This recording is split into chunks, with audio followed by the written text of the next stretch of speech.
عليك يا شفيع المذنبين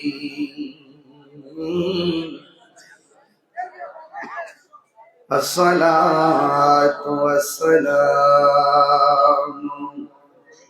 عليك يا رحمة للعالمين.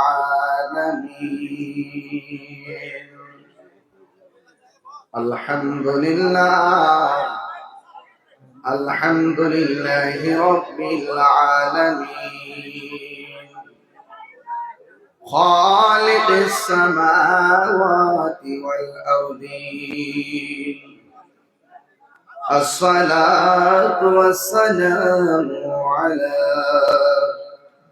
أشرف الأنبياء والمرسلين وعلى آله وأصحابه وأزواجه وذريته أجمعين الذي أرسله بالحق بشيرا ونذيرا وداعيا إلى الله بإذنه وسراجا منيرا. إن الله وملائكته يصلون على النبي يا أيها الذين آمنوا صلوا عليه وسلموا تسليما. اللهم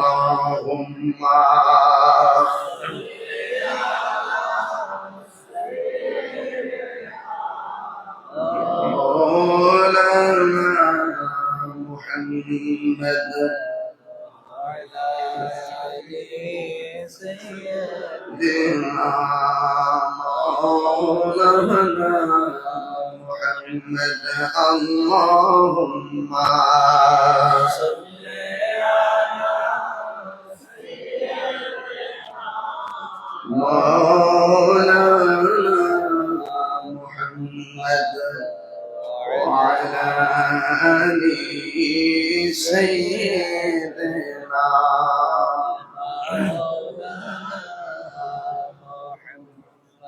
কে না খেয়ে দিনই প্রচারের কাজে নিজেকে দিয়াছ বিলিয়ে। তায়েফের কাফেরেরা চিনল না আলো, দুষ্ট ছেলেদের পিছু দিল লেলিয়ে। পাথরের আঘাতে ক্ষত বিক্ষত হয়ে সারা শরীর থেকে রক্ত ঝরে। হে রাসূল তোমাকে ভুলি আমি কেমন করে, হাজারো বেদনার পড়ে। ফিরে আসনি তুমি আপন ঘরে, দিনের আলো তুমি ছড়িয়ে দিতে। চলে গেছো মদিনায় মক্কা ছেড়ে। হে রাসূল তোমাকে ভুলি আমি কেমন করে। হে রাসূল তোমাকে ভুলি আমি কেমন করে।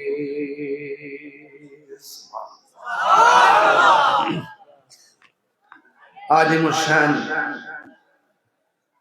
মুরাদনগর বাঙ্গুরা থানা 3 দিন ব্যাপী 30তম বার্ষিক ওয়াজ ও দোয়ার মাহফিল রামচন্দ্রপুর 3 ও কাঠবাজার ময়দানে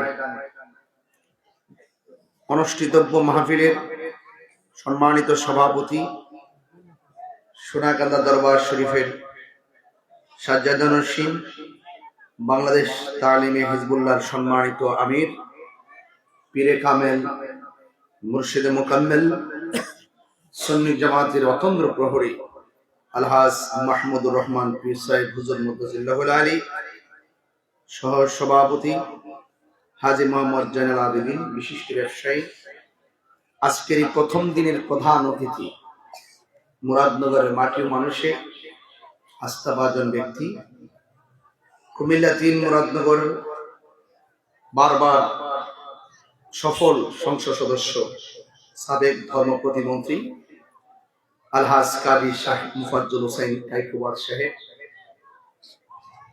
প্রধান আকর্ষণ কামাল্লা দরবার শরীফের বর্তমান সাজ্জাদুন নসীম, অত্যন্ত জ্ঞান গভীর আলোচনা করেছেন আলহাজ মৌলানা খন্দকার সাইফুর রহমান সাহেব, প্রধান মেহমান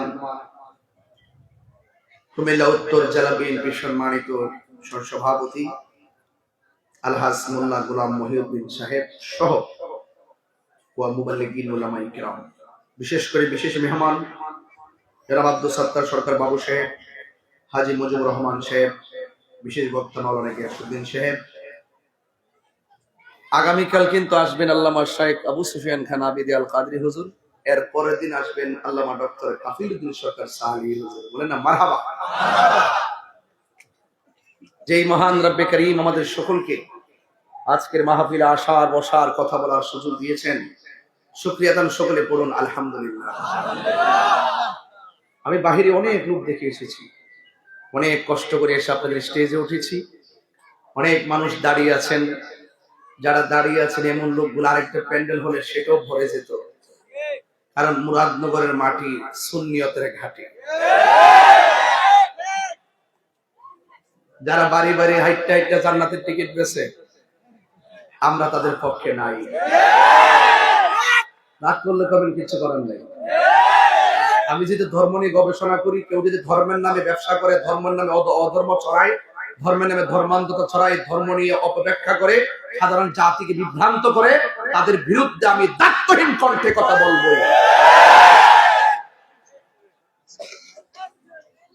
রাগ করেছেন আপনারা আমার সাথে? আমরা সুন্নি। আরো জোরে, তুমি কে আমি কে? নীরব না বিপ্লব? আমি খুব মেজাজি বক্তা, আপনারা সবাই জানেন না? আবার আমি খুব ভালোবাসার মানুষ, সেটাও তো ভালো করে জানেন, ঠিক না? আমি আপনাদেরকে ভালোবাসি না? ভালোবাসি কিনা? আপনারা যে ভালোবাসি সেটা বলার দরকার নেই, কারণ না ভালোবাসলে এত মানুষ কেন বসে আছেন? কথা বলেন ঠিক না বেটে? আমাকে কি আমার রূপ দেখে ভালোবাসেন? কণ্ঠ শুনে ভালোবাসেন? আমাকে ভালোবাসেন, আমি নবীর পক্ষে কথা বলি সেই জন্যই। আমি যদি নবীর বিরুদ্ধে কথা বলতাম, আপনার স্যান্ডেল খুললাম, মুরাদনগরের মানুষ আমি চিনি না, নবীর বিরুদ্ধে কথা বললাম, আপনার স্যান্ডেল খুললে আমার গাল ভাতের বাড়ি মারতেন। কথা কোন? একটা কথা কই, মজার কথা। গত পরশুদিন একটা ফোন আইছে আমার কাছে, এক মহিলা কাফেলা বাড়ি বাড়ি গেছে, এই নেকআপটা লাগাইয়া বাড়ি বাড়ি ঘুরে রেখেছে, লিফট লইয়া যায়, কইতাছে যে আপনারা যদি এই প্রতীকে ভোট দেন, তাহলে হাসর মাঠে আল্লাহ আপনারা জিগাইবো দুনিয়াতে আপনার মার্কাটা কি আছে। কত ব্যবসাতে দেখছি ভালো, এমন টাটকা মিথ্যাবাদীর ব্যবসা। এই 1.5 বছর যে মুনাফিক আমি দেখছি, আল্লাহ আল্লাহ আমাদেরকে হেফাজত করুক, আমিন। বেহেশতের টিকিট পেয়েছে। আচ্ছা, আপনারা আমার কথা বুঝেননি। আমি কিন্তু 15টা মাস ধরে সংগ্রাম করতেছি, আমার কথায় কোনো ভেজাল আছে? আমি কিন্তু স্টেটমেন্ট। আপনি ধর্ম রাজনীতি করেন, বাট আপনি ধর্মের অপব্যাখ্যা করে মানুষগুলোকে বিভ্রান্ত করবেন। এই কি দিবেন নাকি, এই সুযোগ দিবেন নাকি কাউরে? এই কারা কারা আমার সঙ্গে একমত আছেন হাত তুলে দেখাতে পারবেন কিনা? কথা কথা ঠিক কিনা? আমার আমার এই সুন্নি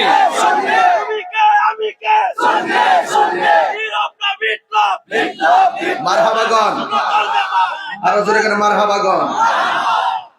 ওয়াজের শুরুতে বলতেছি যদি পরে সবাই না পাই, এই জন্য আগে মূল মেসেজটা দিলাই। আমার কাইকুমার সাহেব বলতেছে আপনি যে স্টেট ব্যাপে বলেন, যে স্টেট ব্যাপে বলেন, আমি সেটা বলাটা আমার দায়িত্ব। বলাটা আমার কি দায়িত্ব, যেহেতু আমি ধর্ম নিয়ে কাজ করি। রাজনীতি করার অসুবিধা নেই, কিন্তু ধর্ম নিয়ে যদি আমি কাজ করি, ধর্মের নামে যদি যারা বিভাজন ছড়াবে, যারা ধর্মের নামে অধর্মের চর্চা করবে, আমরা এটার প্রতিবাদ করবই। কথা কোন ঠিক না বেঠে? কাইকুমার সে ভালো মানুষ। আপনারা মানুষের সাথে মিশে মানুষকে তিনি ভালোবাসেন, আমরাও ভালোবাসি। কথা বলেন ঠিক না বেঠে? সুন্নিদের পক্ষে যারা থাকে আমরা তাদের পক্ষে আছি। হাজার হাজার সুন্নি জনতা আপনারা আছেন না নাই? ভালোবাসাবাসীর মানুষগুলা যেন হাসর মাঠে পাশাপাশি থাকতে পারে। আমিন কন। ছোট্ট একটা কাজ, আমার দায়িত্ব আছে, কইতাম নি কথাটা। আমার মাহফিল কমিটিতে কইছে হুজুর আপনি একটু কালেকশন করে দিয়েন নগদ। অন ভাবছি যে ওয়াজের পরে তোর দরকার নাই, 2 মিনিট সময় ফায়দা ব্যাগ দিয়ে ছেড়ে দিই, আপনারা মাঝে মাঝে দেলাইন, পরে ওয়াজের একটা লাইন দরুম এমন ভাবে যেন শেষ করতাম পারি। কথা কোন ঠিক না বেঠি? ঠিক আছে দাদা, তাইলে ওয়াজের পরে আর দরকার নাই নাকি?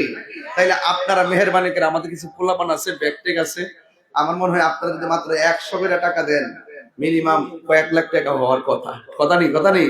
হ্যাঁ, তাহলে দয়া করে যদি দেন, কেউ যদি 20,000 নিয়ে আসেন দিতে পারেন, 10,000 আনলো দিতে পারেন, 5,000 আনলো দেন, আর 2,000 আনলো দেন, 1,000 আনলো দেন, আর বাকি যেগুলো আছে সবার কাছে ব্যাগ যাবে, আপনারা সবাই দিয়ে দেবেন। কি লোক কই কতক্ষণ যাইতেছে?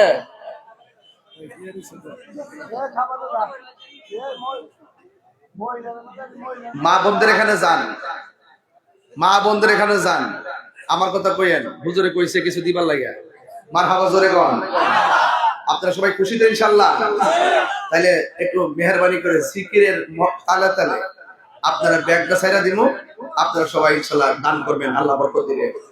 লা ইলাহা ইল্লাল্লাহ, ও লা ইলাহা, কি করে কমান, ও লা ইলাহা জোরে লা ইলাহা ইল্লাল্লাহ, লা ইলাহা ইল্লাল্লাহ, লা ইলাহা ইল্লাল্লাহ, লা ইলাহা ইল্লাল্লাহ, লা ইলাহা লা ইলাহা ইল্লাল্লাহ মুহাম্মাদুর রাসূলুল্লাহ সাল্লাল্লাহু আলাইহি ওয়াসাল্লাম। সকলে মায়ার সুরে মহব্বতে বলেন সুবহানাল্লাহ। আফদালুল যিকরে লা ইলাহা, আল্লাহর কাছে সর্বোত্তম জিকির কি? বলেন লা ইলাহা ইল্লাল্লাহ, লা ইলাহা ইল্লাল্লাহ, লা ইলাহা ইল্লাল্লাহ, লা ইলাহা ইল্লাল্লাহ, লা ইলাহা ইল্লাল্লাহ, লা ইলাহা ইল্লাল্লাহ, লা ইলাহা ইল্লাল্লাহ, লা ইলাহা ইল্লাল্লাহ, লা ইলাহা ইল্লাল্লাহ, লা ইলাহা ইল্লাল্লাহ। তাহলে এই জিকির আমরা চাই কি চাই না?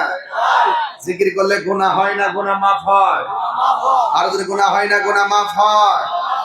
আপনারা সবাই জিকিরের মহব্বতে, আল্লাহ পাকের মহব্বতে, নবীর মহব্বতে আপনারা সবাই দিবেন একটা হাত, যেন খালি ফিরে না যায়। আল্লাহ আমাদের সকলকে কবুল করুন, বলেন আমিন। আর জবান খুলে বলেন আমিন। আল্লাহুম্মা সাল্লি আলা মাওলানা মুহাম্মদ ওয়া আলা আলি সাইয়্যিদিনা। একটা জবান বন্ধ রাখবেন না, মহব্বতে মায়ার শরীফ বলুন সুবহানাল্লাহ। আমি বেশি লম্বা করব না, যতটুকু আলোচনা করব কথাগুলো শুধুমাত্র শোনার মধ্যে সীমাবদ্ধ রাখবো না গো। কথাগুলো আমরা আমল করার চেষ্টা করব ইনশাআল্লাহ। কর না কেন? আল্লাহ রাব্বুল আলামিন কোরআনে বলে দিয়েছেন, ইয়া ইউহাল্লাযীনা আমানু দুখুলু ফিস-সিলমি কাফা। আল্লাহ বলে, হে ঈমানদারগণ, কাঠ বাজারে বাবা রামচন্দ্রপুরের বাবা, আমরা কি ঈমানদার নাকি বেঈমান? আল্লাহ বলেন, হে ঈমানদারগণ, তোমরা ইসলামের মধ্যে পরিপূর্ণভাবে প্রবেশ করো। এখন আপনারা আওয়াজ করে বলুন, ইসলাম কি কাটাকাটির ধর্ম নাকি শান্তির ধর্ম? ইসলাম কি মারামারির ধর্ম নাকি শান্তির ধর্ম? আল্লাহ রাব্বুল আলামিন বলছেন কোরআনে এভাবে, ইন্না দীনা ইনদাল্লাহিল ইসলাম। আল্লাহর কাছে একমাত্র মনোনীত ধর্মের নাম হলো ইসলাম। কবরের মধ্যে তিনটা প্রশ্ন করা হবে। এক নম্বর প্রশ্ন করা হবে, মার রাব্বুকা, তোমার রব কে? আল্লাহ। উত্তর দেন না। এক নম্বর প্রশ্ন, তোমার রব কে? এই আওয়াজে মানি না, জোরে কর। তিনবার কর। আমার দিন, তোমার দিন কি? তিনবার কর।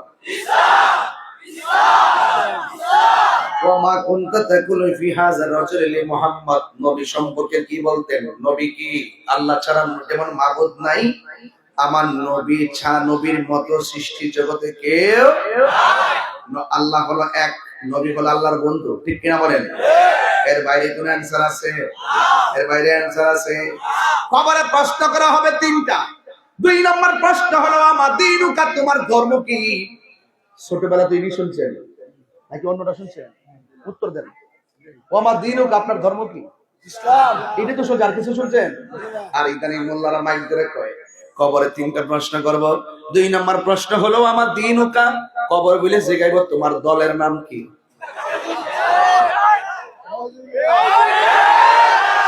আপনি দেখেন কত প্রকার মানে নেগেটিভ এবং কত ধরনের বাটপার। আর আপনারা বুঝতেছেন কিছু পাপি তো সহজ সরল ভরে ফিরতেছে। কবর যে জিগা দলের নাম কি, তোর একটা দল সিলেক্ট করতিব, তাহলে তো হিডির বালা।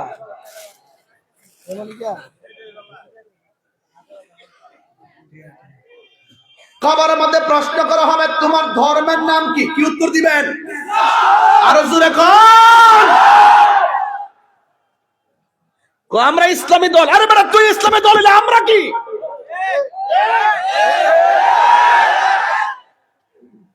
ইসলাম কি কোন গোষ্ঠীর জন্য আলাদা আসছে নাকি? সকল মুসলমানদের ধর্মের নাম কি?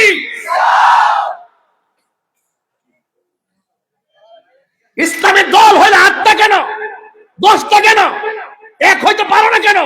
তাহলে বুঝা গেল দাল মে কুছ কালা है।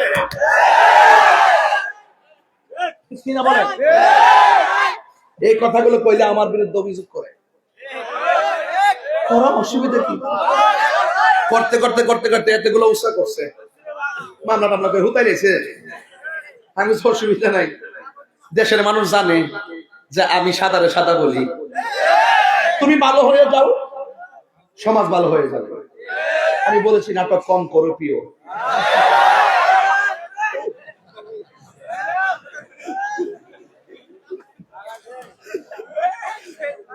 কথা কি সঠিক বলতেছি?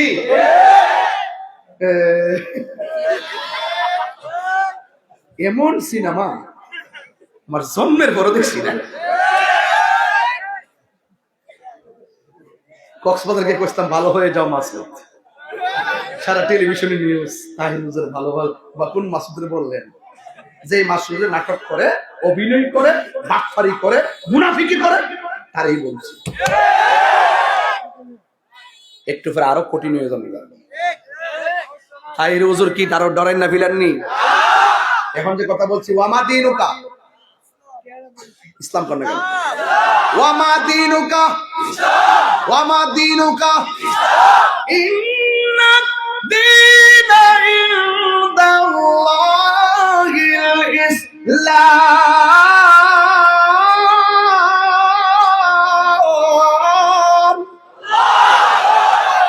আল্লাহর কাছে মনোনীত ধর্মের নাম কি? ইসলাম এমন একটা ধর্ম, যেই ধর্ম সঠিকভাবে লালন করে, আমার নবী কয় তোমাদের কাছে অন্য ধর্মের মানুষগুলো নিরাপদ থাকতে হবে।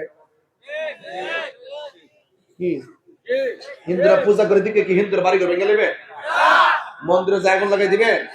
এটা আমার ইসলাম বলে না।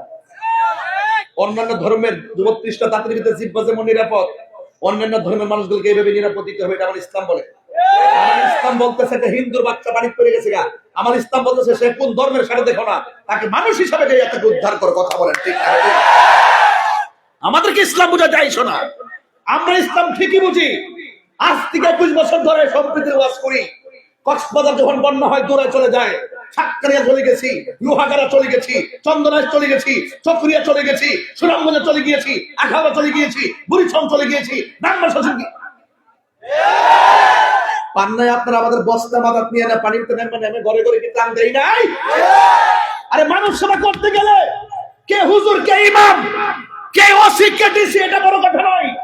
মানুষ হিসেবে মানুষের পাশে দাঁড়ানো, humanity is the very important element for our life. মানুষকে মানুষ মনে করে তার বিপদে পাশে থাকার নাম মানবতা। আর ইসলামের কয়েকটা অর্থের মধ্যে একটা অর্থ হলো মানবতা। কথা বলেন ঠিক না? এতদিন ছিলা কই? এতদিন ছিলা কই? পূজার মধ্যে যায় এক রোজার পূজা এক কতই। এই কথা আমি কই দিকে আমারে সেট তোলায় না কই দিছি, মেজাজটা খারাপ হয়ে যাবে। বাস্তব দেখতেছি বাবা, এগুলা বাস্তব। আবার বাপ দাদা সুন্নিরা এই দেশে ইসলামান চাল্লার অলিগণ, ইসলামান চাল্লার অলিগণ, আর অলি আল্লাহ 90টা মাজার ভাঙতে ফেলাইছে। ও আমনের দিকে কিছু করছেন এর লাগে দুদিন পরে আপনারা করবো। কবর থেকে লাশ তুলে আগুন ধরাই দিছে। কোন প্রতিবাদ আছে? কেউ কোন প্রতিবাদ আছে? এই সংস্কৃতি বালানা ঠেঙ্গের গোড়ারি টুকরা টুকরা করে নেব। মান হাফারা হুফিরা, তুমি যার কবর থেকে লাশ তুলে আগুন ধরাইছো, আবার এমন সাহেব তোমার লাশ কবর থেকে আগুন ধরাই দিব। এই সংস্কৃতি বালানা। হিন্দু বেটা কহ হুজুর আমরা হিন্দুরে নিয়ে কত সুন্দর কথা কন, আর ইদানিং কিছু মোল্লা টোল্লা আমরা মন্দিরটা এমন ভাবে বসছে আমরা মন মতো নাচতামও পারি না। ফরজি গেলাম কি লেগে আইছে, ও বোর্ডের লেগে আইছে। কথা কোন ঠিক না বেঠে? তুমি কে আমি কে এক থাকবেন ইনশাআল্লাহ। থাকেন সুন্নিরা এবার কি এক না দুই? পীর মাশায়েখরা এক না দুই? বাস ইনশাআল্লাহ কোন ইনশাআল্লাহ আল্লাহ কবুল করুন। আমি আবারো বলি, আমরা যেদিকে যাবো একদিকে যাবো, যার সাথে যাবো একসাথে যাবো। আমরা সাথে যার সম্পর্ক বল আপনারা চিনেন না তাদেরকে, ওইদিকে যাবেন ইনশাআল্লাহ। মারহাবা জোরে কোন। এদেশে পীর আউলিয়ারা ইনশাআল্লাহ এই দেশে শান্তিপ্রিয় ইসলামটা যেভাবে ধারণ করে, আমি মনে করি ইসলামের নাম নিয়ে যারা বিভাজন সৃষ্টি করে ভিন্ন এজেন্ডা বাস্তবায়ন করার জন্য হাটে ঘাটে বাজারে তারা অপপ্রচার করছে, এই অপপ্রচারকারীদের বিপরীতে আমরা এই দেশে যারা শান্তি চাই, রাজনৈতিক অস্থিরতাকে বন্ধ করে রাজনৈতিক স্থিতিশীলতা ফিরিয়ে আনতে চাই, আমি মনে করি তরিকাপন্থীরা দেশের এই ক্রাইসিস মুভমেন্টে একটা প্ল্যাটফর্মে আসা দরকার। কথা বলেন ঠিক না? মারহাবাগন মারহাবাগন। এবং সুন্নিরা সাকসেস হবেই হবে ইনশাআল্লাহ। আল্লাহ কবুল করুক। আমিন আমিন জোরে কর, আরো জোরে কর আমিন। কোনটা গেলে গা বলেন ওয়ামা দিনুকা, শান্তি অনেক মর্যাদা পাবেন। ওয়ামা দিনুকা, এই জন্য ইসলাম কি মারামারি ধর্ম না শান্তির ধর্ম? আমার আল্লাহ রাব্বুল আলামিন বলছেন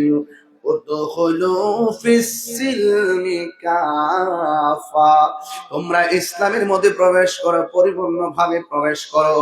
এখন পরিপূর্ণ কাকে বলে?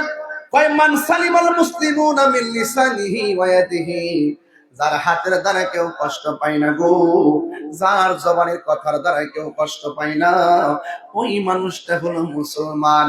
আজকে হাত দিয়ে মারা হয়, জবান দিয়ে মিথ্যা বলা হয়, জবান দিয়ে অপব্যাখ্যামূলক বক্তব্য দেওয়া হয়, এই জবানের কথার দ্বারা মানুষ বিভ্রান্ত হচ্ছে, মানুষ নিরাপদ পাচ্ছে না।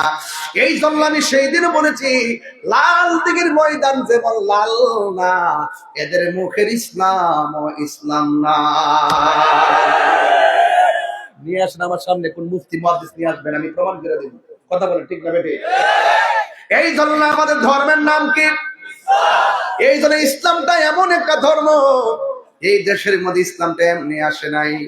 আগে একটা কায়দা ছিল, কায়দার নাম হলো কাওয়ায়েদে বাগদাদি। আসেননি? লাল কায়দারা লম্বা কায়দারা আসেন না ভাই স্যার?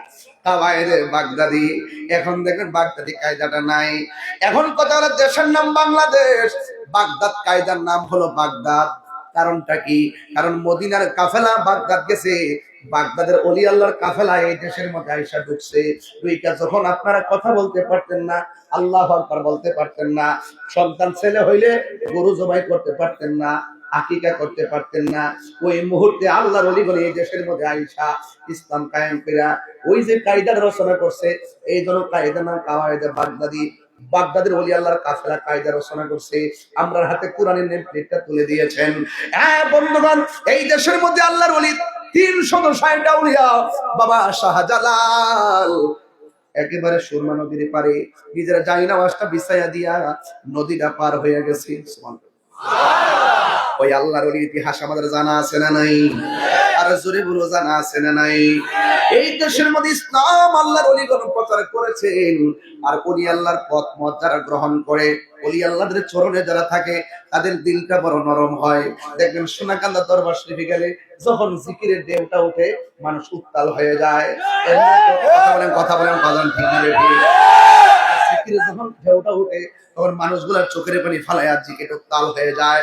এই জন্য আমার যুবক ভাইয়ের, আমার ওলি আল্লাহর এই দেশের মধ্যে এত কষ্ট করি সম্প্রীতির বার্তা দিয়েছেন। আজকে সম্প্রীতির বাজারের মধ্যে হুতুম পেঁচা বসেছে। কথা বলেন ঠিক না বেঠিক? এই হুতুম পেঁচাদেরকে কীটনাশক দিয়ে শেষ করে দিতে হবে। কি দিয়া? ওই বাগানের ভিতরে যদি কোনো পোকা পড়ে, তাহলে কীটনাশক ওষুধ আছে। এই জন্য বাবার আমার, ওই সমস্ত অপশক্তিদের আছে, অপশক্তিদের বিপরীতে আপনাদেরকে হকের বার্তা দিতে হবে। আপনার মারতে হবে না, শুধুমাত্র ঐক্যবদ্ধভাবে হকের প্রচার করতে থাকেন। একদিন সাধারণ মানুষের ভুল ভেঙে সত্যের সন্ধানে চলে আসবে। কথা বলেন ঠিক না? এই জন্য নবীর সাহাবায়ে কেরাম দিনের জন্য শুধুমাত্র খানকায় বসে বসে ইসলাম প্রচার করে নাই। আল্লাহ পাকের তারা হাবিবের সাহাবায়ে কেরামগণ, তারা দিনের জন্য গায়ে রক্ত, তাজা রক্ত জড়াইছি, নিজের জন্য, নিজের দিনের জন্য জীবনটা দিয়ে দিয়েছেন। আজকে তো আমরা ঘাম জড়াইতে চাই না। দেখবেন মাঝে মাঝে শোনা যায় পেশা হলো এত সিরিয়াসলি কঠিন বক্তব্য দেয়, এটা হলো উমরের চরিত্র। তার চরিত্র অনেক হাট কথা বলে। কারণটা কি? এই একটা মাত্র কারণ, কারণ ইসলাম কখনো খানকায় বসার নাম, আবার কখনো কখনো দেখা যায় রাজপথে নামার নামও ইসলাম। কথা কোন ঠিক কিনা? এই জন্য নবীর সাহাবায়ে কেরাম, আমার নবী বলছে, ও সাহাবীরা, তোমরা একটা কাজ করো, ইসলামের নাম নিশানা মুছে ফেলার জন্য ওরা যেভাবে উঠে পড়ে লেগেছে, মনে হয় যেন আমাদেরকে তারা অ্যাটাক করবে। আল্লাহর কথা ছাড়া নবী কোনো কথা বলে না। আল্লাহ ডাক দিয়ে কই, ও বন্ধু, শুধুমাত্র হেরা গুহায় ধ্যান করার নাম দিন নয়, মাঝে মাঝে হকের সন্ধানে বাতিলের বিরুদ্ধে প্রতিবাদ করার নামও দিন। কথা কোন ঠিক কিনা? কোথাও যদি কোনো অপব্যাখ্যা হয়, তাইলে হাত দিয়ে প্রতিহত করো। হাত দিয়ে প্রতিহত করার মতো যদি তোমার কোনো এবিলিটি না থাকে, তাইলে জবানের কথার দ্বারা তুমি কি করো? প্রতিবাদ করো। এখন জবানের কথার দ্বারাও যদি প্রতিবাদ করতে না পারো, তাইলে মনে মনে তাদেরকে ঘৃণা করা লাগবে। এখন তিনটার কোনোটাই যদি আপনার মধ্যে না থাকে, তার মানে বুঝতে হবে আপনার অন্তরে যাররা পরিমাণ ঈমান নাই। কোথায় যদি অন্যায় হয়, হাত দিয়ে প্রতিহত করতে হবে। যদি আপনার সেই এবিলিটি না থাকে, জবান দিয়ে প্রতিবাদ করতে হবে। এটাও যদি না থাকে, মনে মনে ওই অন্যায়কে ঘৃণা করতে হবে। তিনটার কোনোটাই যদি আপনার মধ্যে না থাকে, রাসূল বলছেন আপনার যাররা পরিমাণ ঈমান নাই। এখন বলেন আমি কেন গরম হই?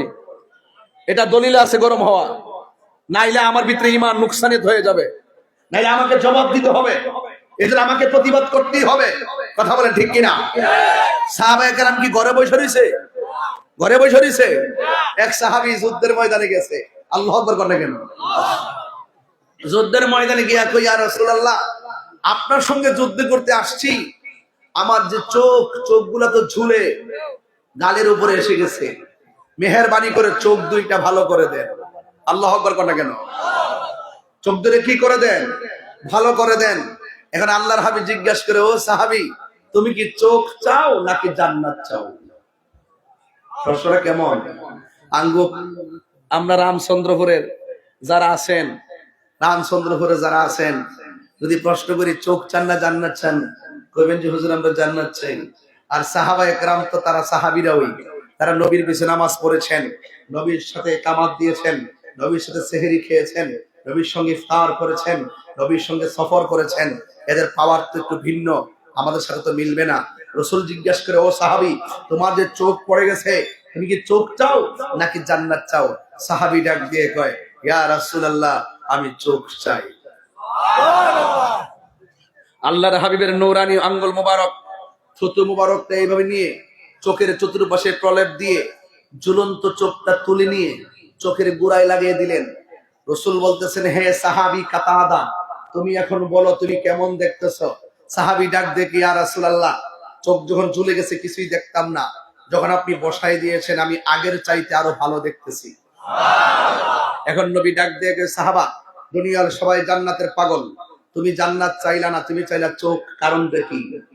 ওই সাহাবী ডাক দেখে, ইয়া রাসূলুল্লাহ, যেই কাতাদা আপনার পিছনে নামাজ পড়ে, যেই কাতাদা আপনার নেতৃত্বে জিহাদের ময়দানে, যেই কাতাদা দ্বীনকে প্রতিষ্ঠা করার জন্য চোখের কুরবানি দিয়েছে, আর যে কাতাদার চোখ রাসূল মোহব্বত করে লাগাই দিয়েছে, সেই কাতাদার জান্নাত চাওয়া লাগবে না, জান্নাত কাতাদার জন্য নবীর উসিলায় ওয়াজিব হয়ে যায়। সুবহানাল্লাহ। কথার ধরন দেখছেন, কথার লাইন দেখছেন, কথার সিস্টেম দেখছেন?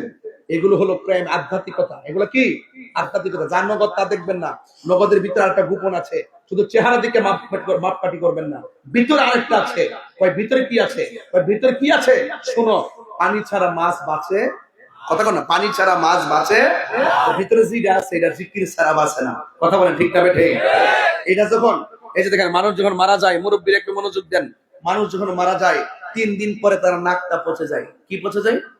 3 দিন পরে তার নাকটা পচে যায়, 6 দিন পরে আঙ্গুলের নখগুলো উঠে যায়, 9 দিন পরে মাথার চুলগুলো পড়ে যায়, 10 দিন পরে তার চোখগুলো একদম গলে যায়, 17 দিন পরে তার পেটটা ফেটে যায়, 60 দিন পর এই যে হাতের এই যে গোশতগুলো আছে হাড্ডি থেকে একদম আলাদা হয়ে মাটির মধ্যে পড়ে মিশে যায়। 60 বছর পর্যন্ত হাড্ডিগুলো থাকে। অনেক সময় দেখবেন ভাই সাহেব, ওই যে মানুষের কবর করলে, অনেক সময় আমরা কবর করি না, কবর মধ্যে দেখবেন কিছু আগের হাড্ডি পাওয়া যায়, দেখবেন সব হাড্ডি পাওয়া যায় না, ওই এটা একটু পাওয়া যায়, এটা পাওয়া যায়, এই জায়গাটা আর মাথার খুলিটা পাওয়া যায়, এছাড়া কিন্তু বেশি পাওয়া যায় না। এই জায়গাটা কিছু কিছু পাওয়া যায়। হ্যাঁ, 60 বছর পর্যন্ত এইগুলা মাটির মধ্যে পড়ে থাকে। 60 বছর পরে এটাও মাটির সঙ্গে মিশে যায়। এখন প্রশ্ন হলো, আপনার চোখটা, আপনার নাক পচে গেল, আপনার চোখ পড়ে গেল, আপনার চুল উঠে গেল, আপনার গোশত খুলে গেল, আপনার হাড্ডি মিশে গেল। আচ্ছা, তাইলে আবার কিতাবে পাই, আবার বাস্তবে পাই 600 বছর পরে, 100 বছর পরে, 80 বছর পরে কবরে যেমন লাশ দিছে, আবার এমন ভাবে লাশ আছে একটা পশমের মধ্যে লাগে নাই, একটা চুলও পড়ে নাই, একটা চোখও পচে নাই, একটা হাড্ডিও পড়ে নাই। মানুষটা এভাবে কেন রইল? ওই যে ভিতরে একটা টুকরা আছে, এই টুকরার নাম হলো কাল্ব। এই কাল্ব যখন সুস্থ থাকে, এই দেহের জিম্মাদারিত্ব এমন ভাবে আল্লাহ নেয়, মাটি দেহের মধ্যে স্পর্শ করতে দেয় না। বোঝা গেল, একটা বান্দা আর একটা বন্ধু, একটা বান্দা আর একটা বন্ধু। আরে জোরে কন্যা সুবহানাল্লাহ বলে কেন? তাহলে বোঝা গেল, এক দেহ মাটি খেয়ে ফেলে, এক দেহে মাটি পচে ফেলে, দেহ পচে গলে যায়, 60 বছর পরে প্রত্যেকটা হাড্ডি মাটির সঙ্গে মিশে যায়। এখন প্রশ্ন হলো, ও তাহির হুজুর, আমরা তো দেখেছি 100 বছর পরে, 200 বছর পরে দেহের ভিতরে মাটি স্পর্শ করে নাই, তার দেহ যেমন ছিল তেমন আছে। কারণটা কি? কারণটা হলো আল্লাহুল মাওলা ফালাহুল কুল, যে আল্লাহর হয়ে গেছে, সারা পৃথিবী তার হয়ে গেছে।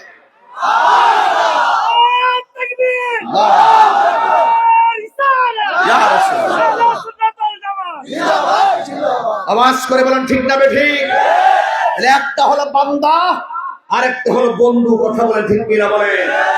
এদের আপনাদের কাছে অনুরোধ রইল, পানি ছাড়া মাছ বাঁচে, গিজাউল কালবে যিকরুল্লাহ, কলবের খাদ্য হলো একমাত্র আমার আল্লাহর জিকির। আমি বলছি শুধুমাত্র দেহ নয়, আল্লাহ পাক চেহারার দিকে তাকায় না, আল্লাহ পাক ড্রেসের দিকে তাকায় না, আল্লাহ পাক তাকায় মানুষের অন্তরের দিকে।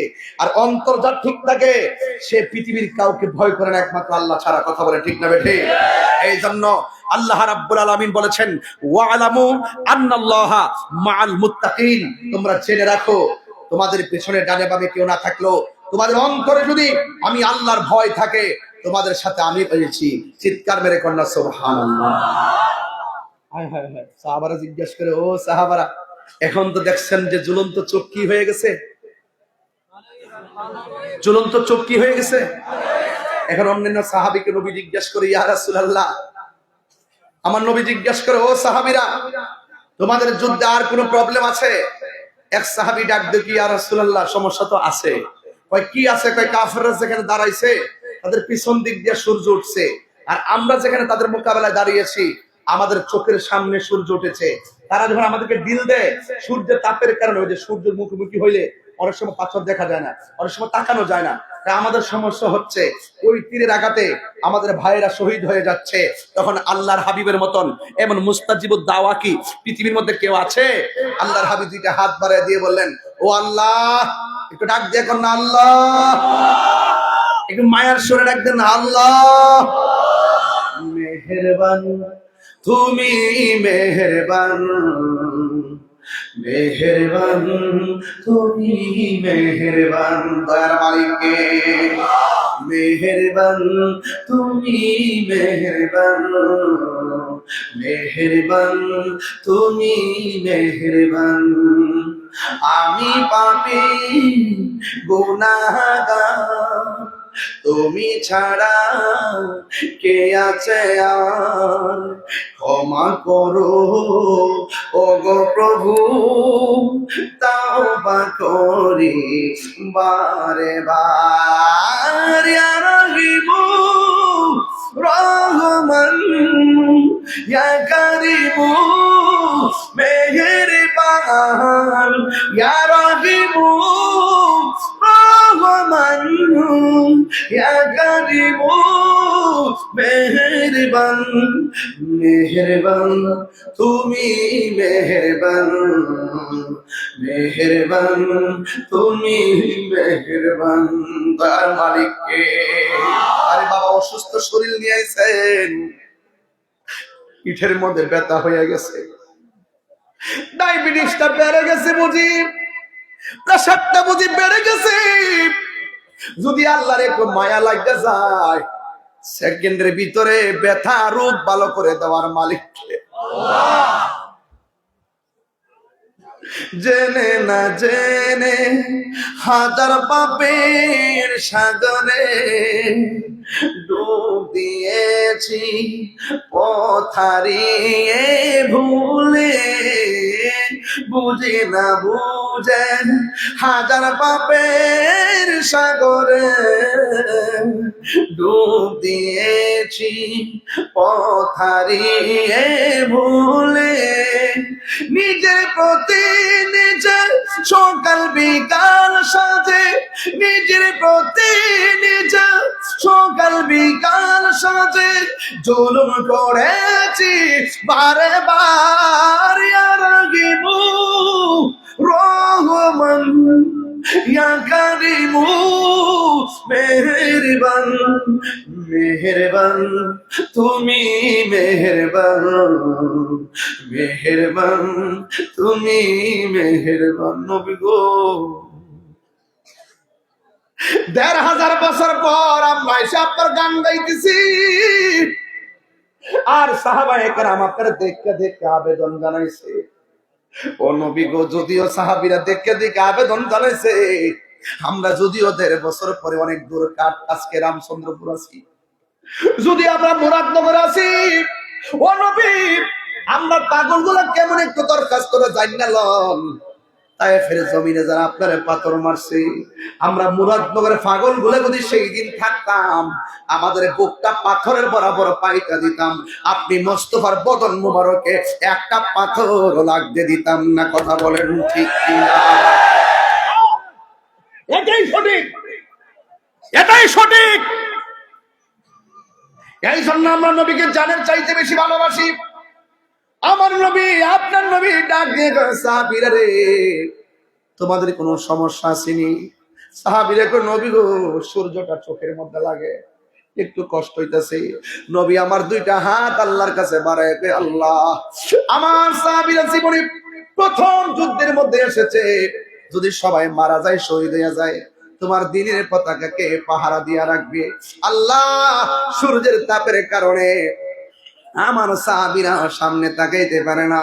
সাহাবায়ে কেরাম বলেন, আল্লাহর হাবিব এই কথাটা বলতে দেরি, আমার আল্লাহ ওই যে আকাশের সূর্যের মুখের মধ্যে মেঘমালা দিয়া সাহাবায়ে কেরামকে ছায়া দিয়ে দিয়েছে। মুরব্বি মুরব্বি বাজার, আপনার বয়স কত? হ্যাঁ ৭৫। মাশাআল্লাহ, মারহাবা কোন গেলে। ৭৫ বছরে আগে যখন বৃষ্টি হইতো না, একবার গরম লাগতো, তখন বাড়ির উড়ানের মধ্যে পানি টিনি ফালাইয়া গইরে গইরে কইতো, আল্লাহ মেঘ দে, পানি দে, ছায়া দিও না, এরকম কইতো না, কইতো তো। এখনো তো বৃষ্টি না হইলে যদি গরম বিষয় আমরা সালাতুল ইস্তিসকার নামাজ পড়ি, কথা কোন ঠিক না বেটি? আগে বৃষ্টি যখন হইতো না, ফসল যখন খারাপ হয়ে যেত গা, তখন উড়ানের মধ্যে পানি ফালাইয়া এইভাবে গড়ে গড়ে আল্লাহর কাছে কাঁদছে। আবার ওই মুরব্বীদের কান্নার কারণে আল্লাহ আকাশ ভারী করছে, বৃষ্টি নামাই দিছে। ওই সমস্ত মুরব্বীরা তো অনেক আবেদ মানুষ ছিল, গুনাহ কম করতো, কথা কোন ঠিক না বেটি? ডাক দিলে আল্লাহ শুনতো, কথা কোন ঠিক কি না? আল্লাহর হাবিব বলে, আল্লাহ আপনার কি কষ্ট হইতেছে? ও আল্লাহ মেহেরবানি করে আমার সাহাবায়ে কেরামরে তুমি লাঘব করে দাও সূর্য। এই কথা বলতে দেরি, সূর্যের মুখের মধ্যে আল্লাহ মেঘমালা দিয়ে ছায়া দিয়ে দিবেন। এবারে সাহাবায়ে কেরাম যুদ্ধ শুরু করলেন।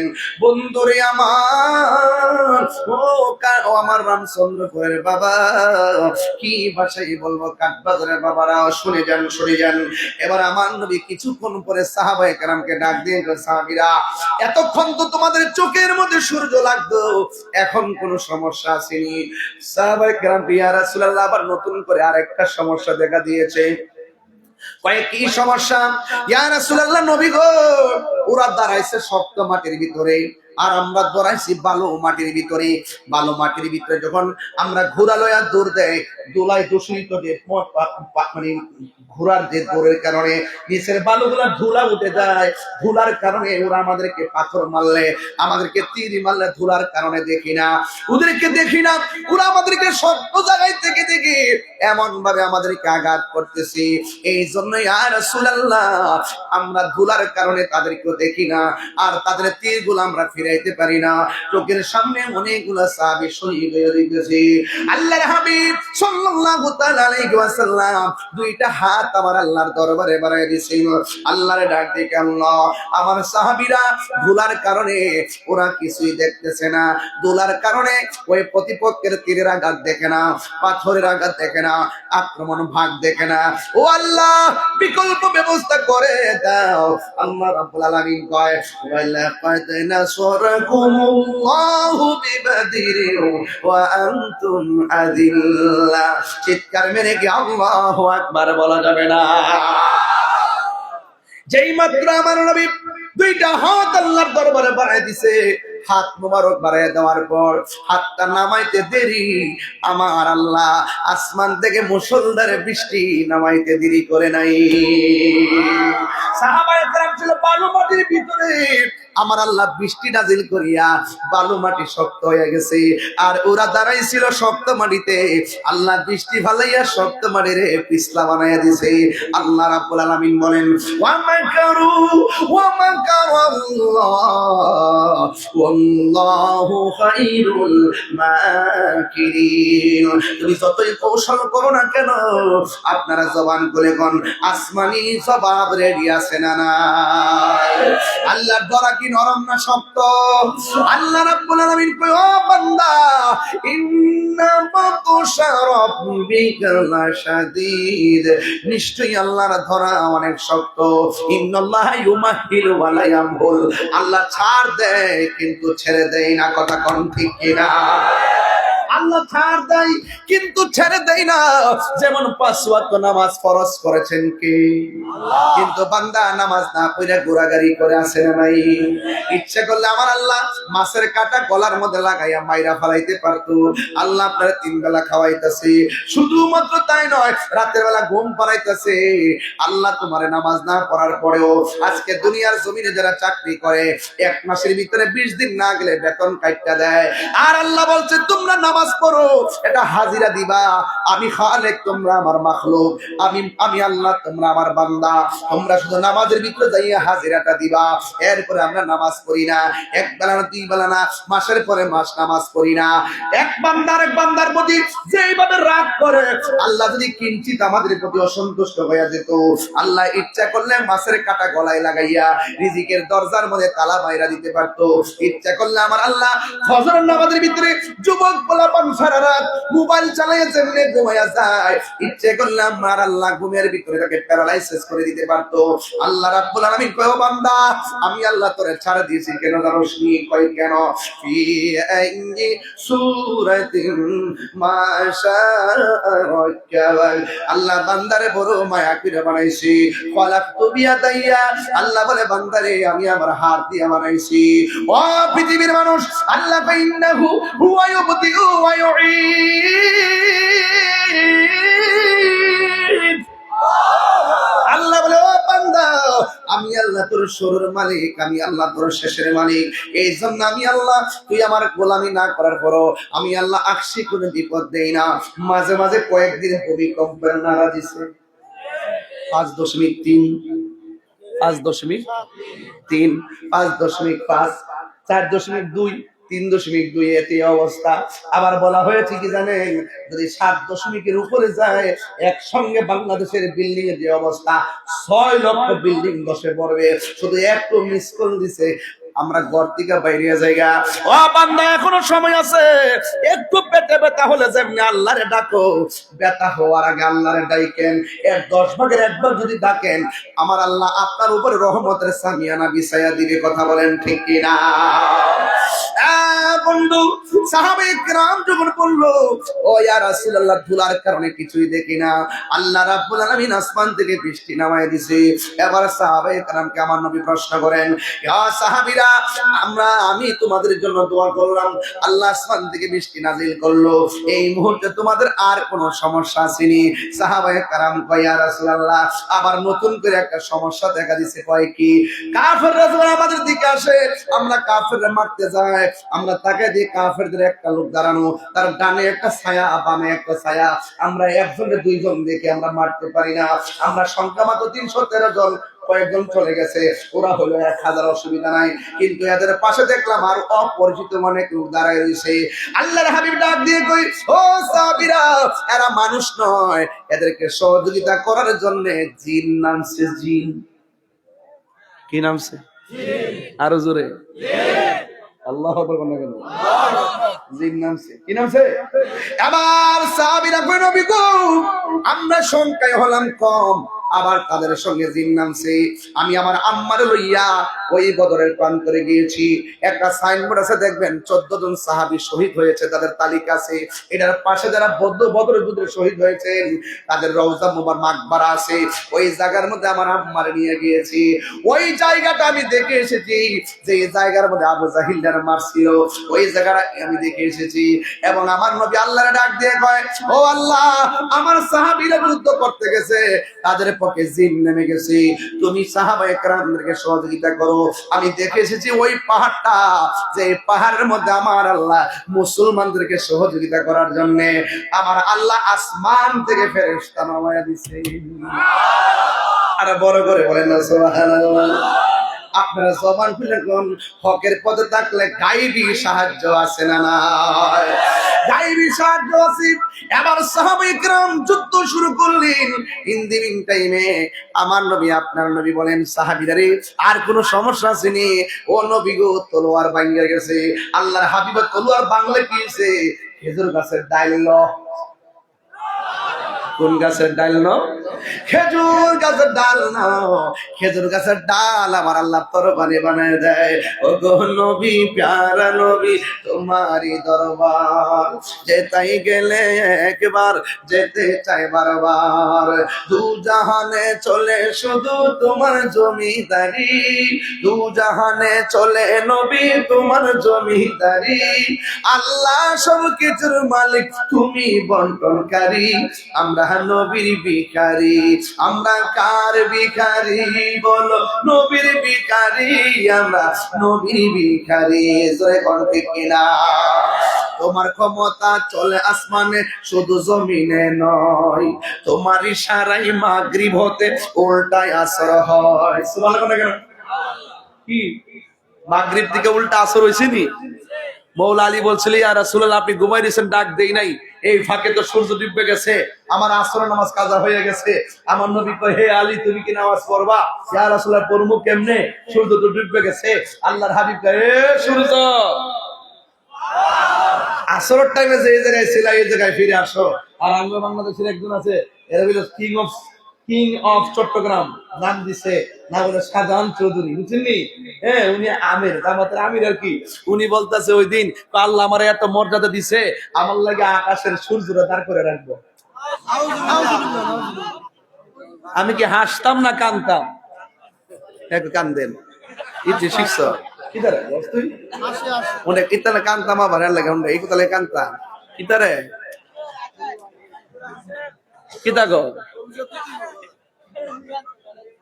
আমরা জানি যে মৌলা আলী রাদিয়াল্লাহু তাআলা আনহু যখন নামাজ কাজা হইছে, আল্লাহর হাবিব যখন ইশারা দিছে সূর্য আসরের জায়গা চলে আসছে, আর উনি বলতেছে আল্লাহ আমার এমন মর্যাদা দিছে যে আমার জন্য আল্লাহ পাক সূর্যটাকে দাঁড় করে রাখবো। নাউজুবিল্লাহ কোন কি লেখা ওর মনে হয়েছে এদিকে করে দিলাম আর কি, বদল মিলে গেছে আর কি। তোমার ক্ষমতা চলে আসমানে শুধু জমিনে নয়, তোমার ইশারায় মাগরিব হতে উল্টায় আসর হয়। তোমার মুজিজার কথা কি শেষ করিতে পারি, তোমার মুজিজার কথা কি শেষ করিতে পারি। খেজুর গাছের ডাল হয়ে যায় ধারালো তরবারি, আমরা নবীর ভিখারি, আমরা নবীর ভিখারি গো বলো নবীর ভিখারি, আমরা নবীর ভিখারি। আমার ঘরের মধ্যে বসে নবীর শান গাইবার লাগা, এই জন্য আজকে শানের রিসালাতের ওয়াজ করতেছি। ও গো নবী প্যারা নবী তোমারই দরবার, যেতাই গেলে একবার যেতে চাই বারবার। দু জাহানে চলে নবী তোমার জমিদারি, দু জাহানে চলে নবী তোমার জমিদারি। আল্লাহ সব কিছুর মালিক তুমি বন্টনকারী, আমরা নবীর ভিখারি, আমরা নবীর ভিখারি। জোরে জোরে কি আল্লাহু আকবার বলা যাবে না? বন্ধু মনে আছে বদরের যুদ্ধে সংখ্যা ছিল ৩১৩ জন। কয়জন? মুসলমানদের প্রথম যুদ্ধ হলো বদরের যুদ্ধ। ওই যুদ্ধে মুসলমানদের সেনাপতি রাহমাতুল লিল আলামিন, আর কাফেরদের সেনাপতি হলো আবু জাহিল্লাহ। নাম কি? আবু জাহিল্লাহ। আবু জাহেল তো শুদ্ধ মানে শুদ্ধ না, শুদ্ধ মানে শুদ্ধ না। আবু জাহিল্লাহ, আবু জাহেল কি শুদ্ধ, মায়া লাগে ওদি, মায়া লাগে রে। আবু জাহিল্লাহ, যুগের নাম কি? আবু জাহিল্লাহ। ওই যুদ্ধের ময়দানে শুনেন না, দুইটা বাচ্চা ছিল, একটা নাম মাস আর একটা নাম মুআবিস। দুইটা বাচ্চা নবী লোকে গেছিল। আর সাহাবীরা কো কিরে তোরা কি লাগে আইছ? না হাত তোর মারলি, না তীর মারলি, না কাফের বিরুদ্ধে দাঁড়াইছ, না আমরা লোকে দাঁড়াইছ। পরে দুইটা কো আমরা তো আইছি মতলবই তো আইছি। কো কি মতলব আইছ? কত বেশি কথা কয়েন না, আইছি তো আইছই, তবে আমরা কাছে জানতাম চাই কাফেরদের বড় লিডারটা যেটা একই। আল্লাহ কোনে কি লাগে? বড়টা যেটা বড়টা কই, এরা লিডারটা কই? কইতাছে কো ওই গুড়ার উপরে দাঁড়া রইছে। আচ্ছা ঠিক আছে, আমাদের দায়িত্ব শেষ, আমরা কাম শুরু। এবারে দুই ভাই পরামর্শ করছে, কই রে তুই যাই গুড়ার আডোটার মধ্যে খুব দিবি, বাকি কামটা আমি করব।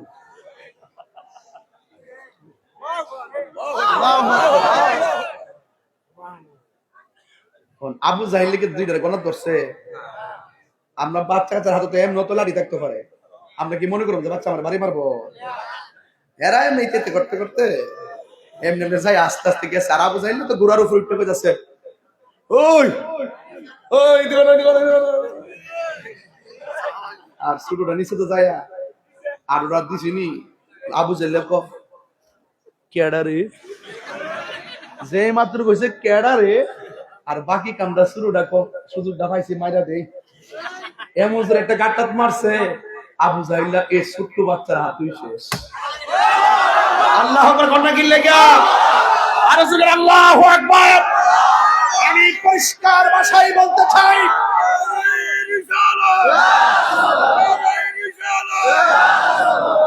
আল্লাহু আকবার বলেন না কেন? আমি মুরাদনগরের জমিনে পরিষ্কার ভাষায় বলতে চাই যে যখন ফেরাউন যখন নাফরমানি করলো, তাকে মারার জন্য নীল নদের পানির ব্যবস্থা করলো, যখন নমরুদ যখন নাফরমানি করলো, ল্যাংড়া মশা নাকিতে ঢুকাইয়া মগজ কামড়াইয়া তাকে দুনিয়া থেকে বিদায় হলো।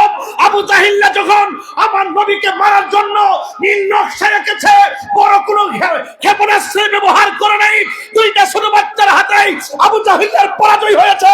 আমি বলতে চাই, যুগে যুগে যারা নাফরমানি করবে তাদেরকে ধ্বংস করার জন্য বড় কোনো কামান লাগে না, ছোট কামানই যথেষ্ট। কথা বলেন ঠিক করে?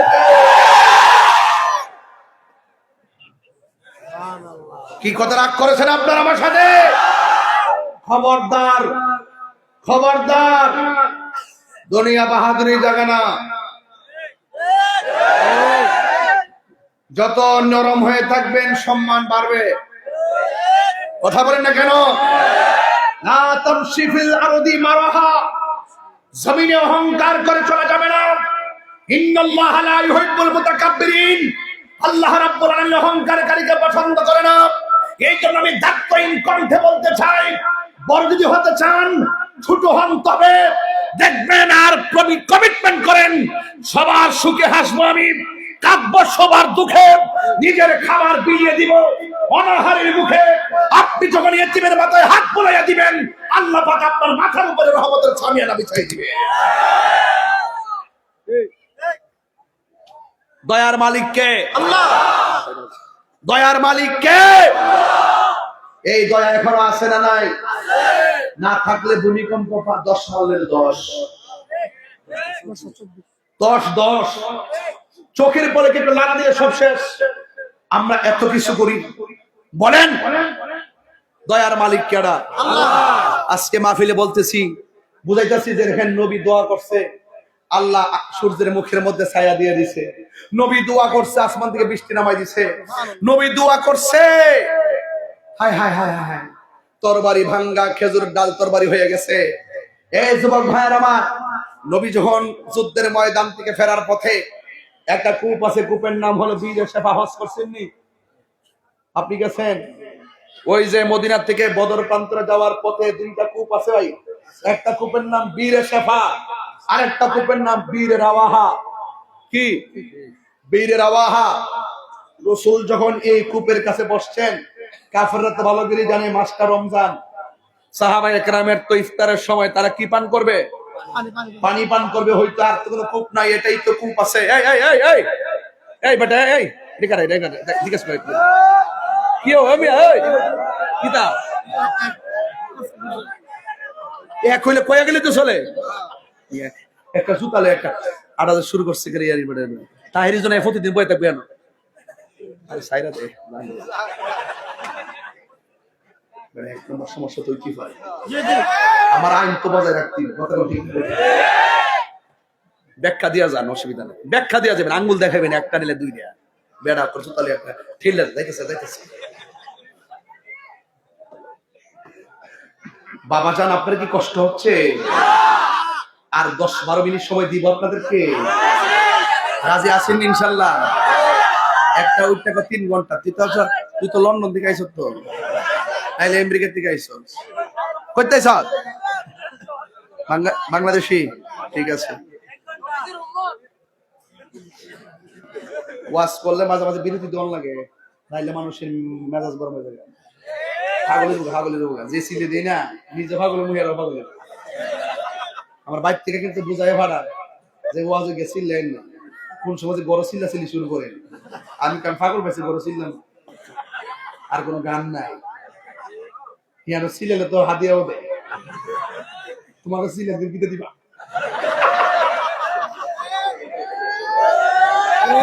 শুরুছে না, শুরু হয়েছে।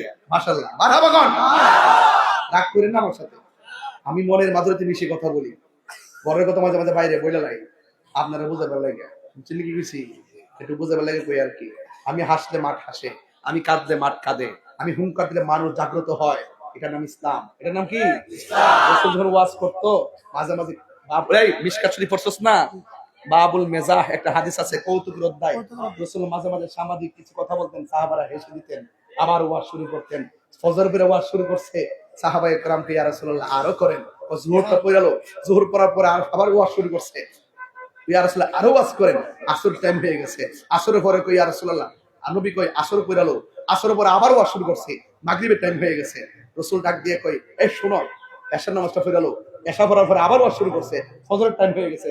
সাহাবায়ে কেরাম ওয়াজের ফাঁকে খাওয়ান ভুলে গেছে, ঘুম ভুলে গেছে। বুঝেন নাকি?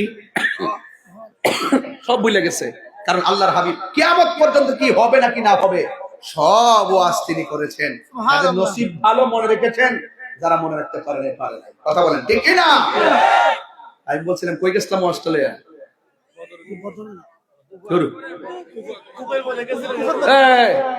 মাশাআল্লাহ শুননি বাবা আছে যার গায়ে দেখলে তারা চিনা যায়, এত ধরে লিখে গেছে কূপের মধ্যে গেছিল কূপ। এরপরে ওই সময় যখন কূপের পানি, ইয়া রাসূলুল্লাহ পানি পান করতাম, আজকে তো বোতলের পানি, আহা কত সুন্দর খায়, কিন্তু রাসূল বলতেছেন ওই যে কূপ আছে, কূপের ভিতর থেকে তোমরা পানি পান করো। সাহাবায়ে কেরাম কূপের ভিতরে এইভাবে ফালাইয়া, বালতি ফালাইয়া, টিয়া ফালাইয়া, সব ফালাইয়া যখন উঠালেন, সব ফালাইয়া তখন পানি উঠালেন, উঠাইয়া সাহাবায়ে কেরাম মুখের মধ্যে পানি দিলেন। দেওয়ার পরে বলতেছেন ইয়া রাসূলুল্লাহ পানিটা অনেক লবণাক্ত লাগতেছে, মানে সুস্বাদু লাগে না, একদম গন্ধ গন্ধ লাগতেছে। এক রিওয়ায়াতে আসছে কাফেররা জানতো রাসূল এখানে বসবেন, পানি পান করবেন, এই জন্য এটার সাথে বিষ মিশিয়ে রাখছে যেন সাহাবাদের ক্ষতি হয়, এমন চালাকি কইরা, বুঝেন না গুপ্তচরগুলো। এবার আল্লাহর হাবিবকে যখন বলল ইয়া রাসূলুল্লাহ আমরা তো পান করতে পারতেছি না, পানিটা দুর্গন্ধ, আল্লাহর হাবিব কই ঠিক আছে তোমরা দাঁড়াও আমি আসতেছি। রাসূল কূপের মুখে যায়া থুতু মুবারক দিলেন, সুবহানাল্লাহ, তিনবার কোন সুবহানাল্লাহ, কি দিলেন? থুতু মুবারক দিলেন, ঠিক আছে তো। এবার রাসূল বললেন ও সাহাবীরা এবার তোমরা খাও। সাহাবায়ে কেরাম খাইলেন, গায়ে দিলেন, আনন্দ করলেন। সাহাবায়ে কেরাম কয়, সাহাবায়ে কেরাম, সাহাবায়ে কেরাম, এই তুমি দিকে আসো, দিকে সাহাবায়ে কেরাম, আরে তার মোর সতল হয়ে গেছে, এটা বদর সদর ফলাও এই কাজ করে বইতে কোন আবু জাইলারে ধরে। আল্লাহু আকবার জোরে কোন না কেন? আপনারা কি আমার কথা রাগ করতেছেন? তাহলে কি হবে? আল্লাহর হাবিব থুতু মুবারক দিলেন, দেওয়ার পরে পানি সুস্বাদু হয়ে গেল। বিজ্ঞানীরা পরীক্ষা করলো এই পৃথিবীর মধ্যে সবচেয়ে সুস্বাদু পানি হলো জমজমের পানি। জোরে কোন সুবহানাল্লাহ কোন না কেন? সবচেয়ে সুস্বাদু পানি কি? জমজমের পানি। যারা মদিনায় যায়, যারা সব মক্কায় যায়, তারা জমজমের পানি নিয়ে আসে, আসে কিনা? এবং আর 2 নম্বর সবচেয়ে সুস্বাদু পানি এবং বিশুদ্ধ পানি হলো ওই বীরে শেফার পানি। এই জন্য আমিও ওই মদিনায় যাইয়া আমিও তোমার সাদা সাদা কিনকিন দিয়া পানি বুড়াই নিয়ে আইছি, আর এই পানিটা গলার মধ্যে দিছি। তবে একটা জায়গায় যাওয়ার পরে আমি একটা ফল পাইছি বাদান, এরপর থেকে আমার গলা এখনো পর্যন্ত ভাঙে নাই, এবং কোনোদিন 3 কাছে একটা মাহফিল করছি। একটা প্রমাণ আমি বলে দিই, যখন আমি আম্মারে লইয়া এশারের নামাজের টাইমে তায়েফের বুড়ির বাড়িতে গেছি, তায়েফের যে বুড়ির বাড়ি দেয়া, বুড়ির বাড়িতে গেলাম, আর ওই জায়গার মধ্যে বড় একটা পাহাড় আছে, ওই জায়গার মধ্যে গেলাম। যাওয়ার পরে দেখলাম অনেকগুলো মানুষ পাথরের ছবি তুলতেছে। তখন জিজ্ঞেস করলাম ভাই এখানে এত মানুষ কেন? এক সৌদি পাকিস্তানি বলতেছে কয় যে এখানে মানুষ এই জন্য, আর রাসূলকে যখন তায়েফবাসীরা পাথর মারছে, পিঠ মোবারকটা রক্ত মোবারক দিয়ে লাল করে ফেলাইছে, তখন আমার নবী এই পাথরের মধ্যে হেলান দিয়ে বসছিলেন। নবীর পিঠ মোবারকের রক্ত মোবারকের দাগ মোবারক গুলো এখনো পাথরে লাগিয়ে রয়েছে। সাহাবীরা বিশ্বাস তো অবশ্যই করবেন আমার কথা। আমি তখন দেখলাম সবাই ছবি তুলে, আমি তো বাংলাদেশের পাগল, কে কোন ফতোয়া দিবে আমি এটা তোয়াক্কা করি নাই। আমি তো পাগল, তো পাগল হই, সব পাগল পাগল না, কিছু পাগল এমনও আছে যারা আল্লাহ নবীর প্রেমে দেওয়ানা। কথা বলেন ঠিক না? তখন আমি কি করছি, ওই পাকিস্তানের ফাওয়ার ফাঁক দিয়ে মাথাটা ঢুকাইয়া সবাই ছবি তুলে আর ভিডিও ধারণ করে আমি ওই পাথরটার মধ্যে জিব্বা দিয়া লেহন দিতে শুরু করলাম। তখন পাকিস্তানিরা বুঝলো যে না নিশ্চয়ই এটা পরে একটা পাগল। তখন একটা আশেক তখন আমার ধরে বলতেছে আরো কিছু রহস্য আছে চলো। তখন আমি গেলাম, এই পাশে একটা মসজিদ আছে, এই মসজিদের কাঠ দিয়া দেখবেন মানে রাখছে, কাঠগুলো এখনো আগুন দিয়া পুরা শিয়ারা এটা পুরা দিছিল, ঠিক আছে। তখন ওই মসজিদে ঢুকলাম, ঢোকার পরে হাতের ডান পাশে কার্পেটের নিচে দেখলাম একটা কুনা দিয়ে পানি উঠতেছে। জিজ্ঞেস করলাম পানি কেন? ওই রাসূলুল্লাহকে যখন তায়েফের জমিনে যুবক পোলাপান যখন পাথর মারছে, রাসূল এই রক্তমাখা শরীর নিয়ে এসে এই কুনার মধ্যে পইয়া এইভাবে সাজদা দিয়ে পইরা উম্মতের জন্য কাঁদছিলেন। ওই যে চোখের পানি ফেলছিলেন, এই পানিগুলো এখনো নিচ থেকে উঠতেছে। তখন সবাই ছবি তুলতেছে। তখন আমি কি করলাম জানেন? তখন আমি কি করছি, পায়ে হাত দিয়ে হাতটা ঢুকাইয়া বালু সহকারে এই বালু আছে, এই বালু সহকারে এই পানিটারে মেসেজ করলাম, কইরা এখানে গলার মধ্যে দিলাম, চেহারার মধ্যে মালিশ করলাম। এরপর আমার মন ভরে না, তখন আমি আমার জিহ্বাটা দিয়া ওই জায়গাটার মধ্যে চাটতে শুরু করলাম, ধুলাবালি সহকারে ওই জায়গাটা আমি পান করতে শুরু করলাম। তখন খোদার কসম করে বলে, আমার নাকের ভিতরে এমন গ্রাম লাগছে, এত সুগন্ধি গ্রাম জীবনে কোনোদিন আমার নাকে লাগে না। বিশ্বাস করেন কিনা আল্লাহ মালুম, আল্লাহর উপরে ছেড়ে দিলাম। যদি একটা কথা যদি বানায় বলে থাকি, একটা কথা বলতে চাই, ভাই রাসূলুল্লাহ যে কি জিনিস, আল্লাহর হাবিবের মহব্বত যে কি জিনিস। আপনি নামাজ পড়ছেন, কবুল হয়েছে কিনা বলতে পারবেন? রোজা রাখছেন, এত বছর রোজা রাখছি, কবুল হয়েছে কিনা জানি না। এত নামাজ পড়ছি, কবুল হয়েছে কিনা জানি না।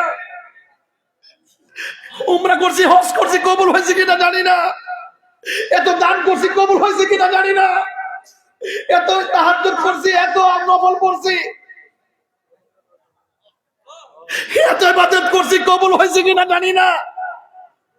কিন্তু এখন আল্লাহ যদি হাসরের মাঠে বলে তোর নামাজ কবুল হয় নাই, আমি তখন কোথায় যাব? আল্লাহ যদি বলে তোর রোজা কবুল হয় নাই, তাইলে আমি কোথায় যাব? আল্লাহ যদি বলে তোর হজ কবুল হয় নাই, আমি তখন কোথায় যাব? তখন আমি ডাক দিয়ে বলবো, আল্লাহ কোন ইবাদত কবুল হয়েছে কিনা জানি না, তবে তোমার নবীকে আমরা জানের চাইতে বেশি ভালোবাসি। আমল নিয়ে হয়তো আসতে পারি নাই, তোমার বন্ধু নবীর মহব্বত নিয়ে এসেছি।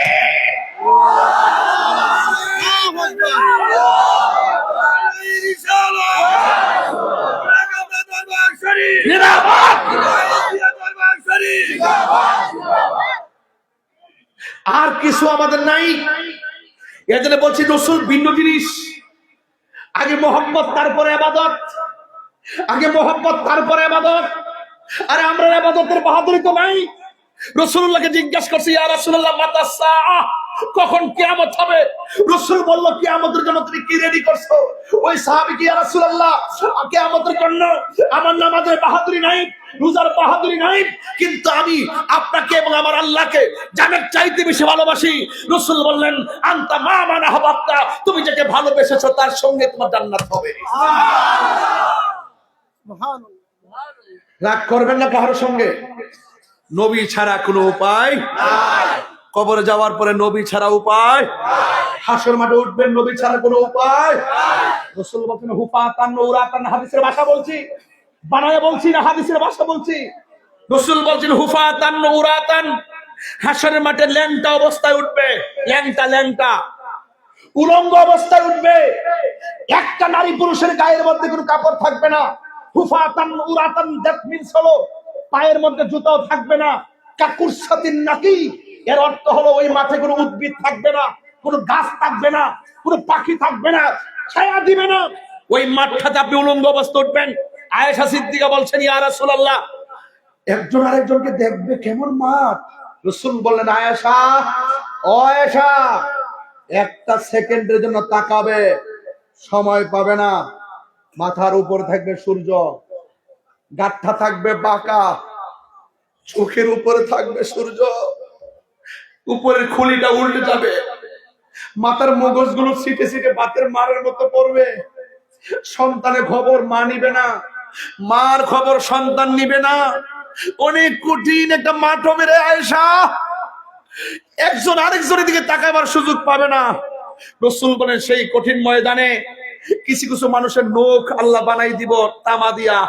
ওই তামার নখ দিয়া নিজের চেহারা, এই যে দেখেন আমার চুলের গুড়া, এই চুলের গুড়া থেকে এইভাবে চামড়া টান দিবে, নিজের চামড়া নিচে টানবে, এইভাবে টানবে, গালের গোশতগুলো টান দিয়া ছিঁড়বে, ছিঁড়া নিচে নিচে খাইবে।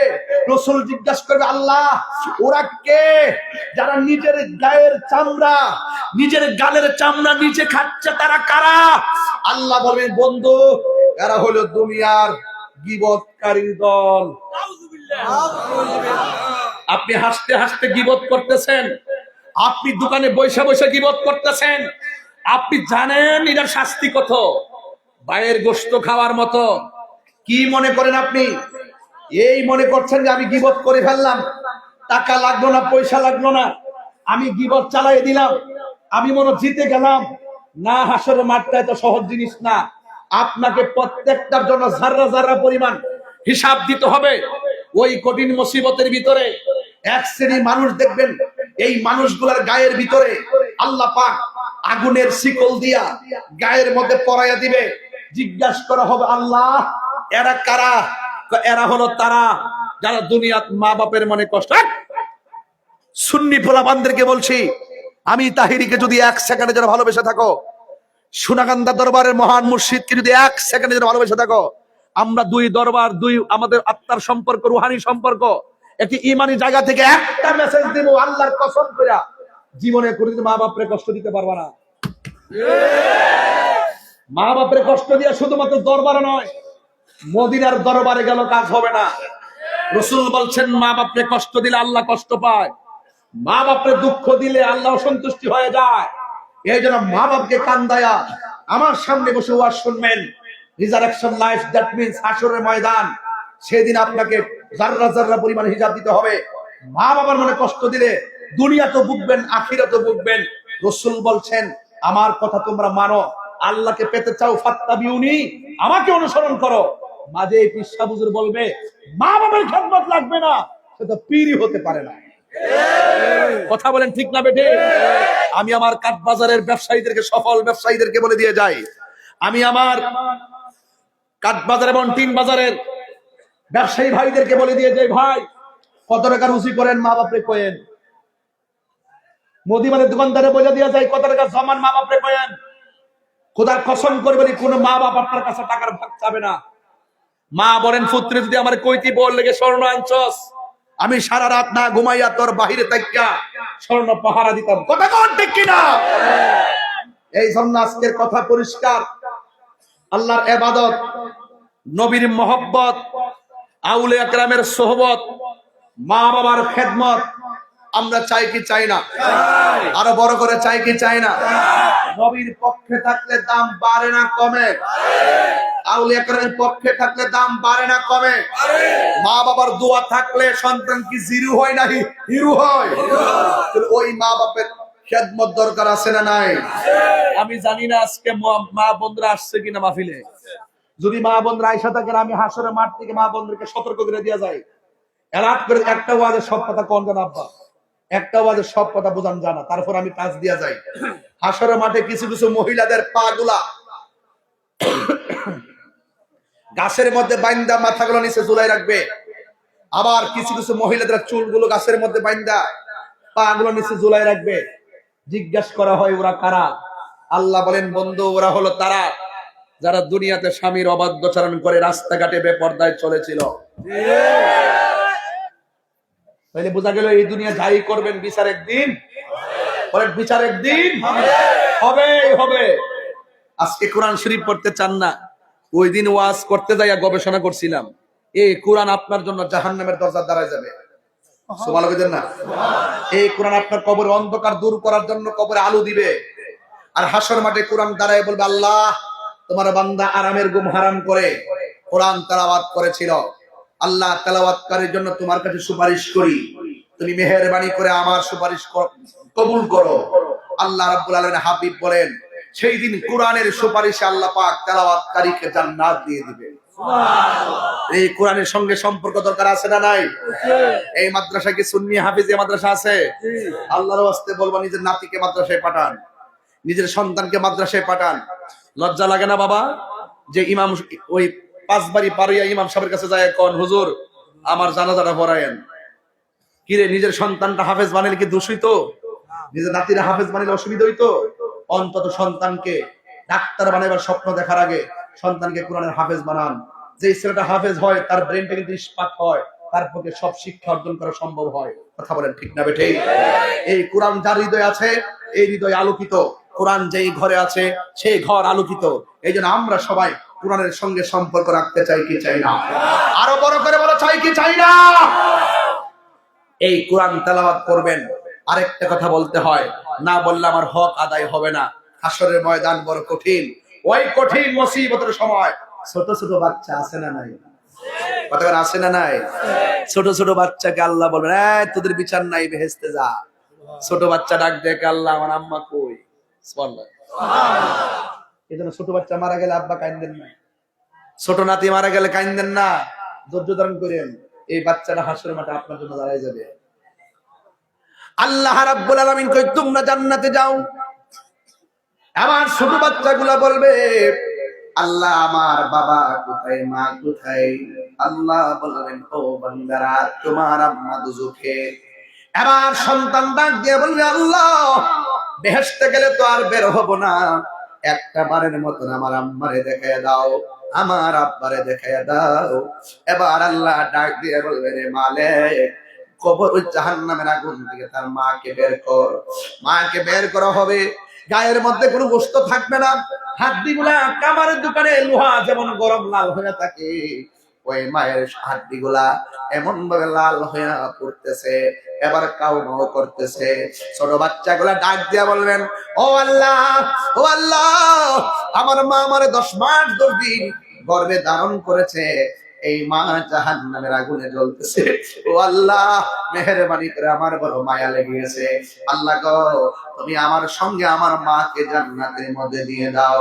আল্লাহ ডাক দিয়া বলবেন, না না, তুমি তোমার যাওয়া যাও, তোমার মা জাহান্নামী। যখন আল্লাহ রাজি হয় নাই, তখন আমার আল্লাহর দরবারে বাচ্চাগুলো ডাক দিয়ে বলবে, আল্লাহ তুমি যদি আমার মারে আমার সঙ্গে জান্নাতের মধ্যে না দাও, তাইলে মেহেরবানি করে আমার মায়ের সঙ্গে আমাদেরকে জাহান্নামে দিয়ে দাও। আল্লাহ বলে, মালিক রে, কয় কি? এর চাইতে না কোটি গুণ মায়া কইরা আমি আল্লাহ বান্দা বানাইছি। দেখ বান্দা হয়ে বান্দার জন্য কি করে, দেখ।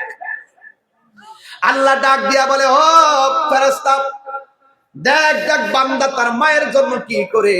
অথচ আমি আল্লাহ সব দয়ার সাগর, আমি আল্লাহ এর সাথে কোটি গুণ মায়া করে আমি আল্লাহ বানাইছি।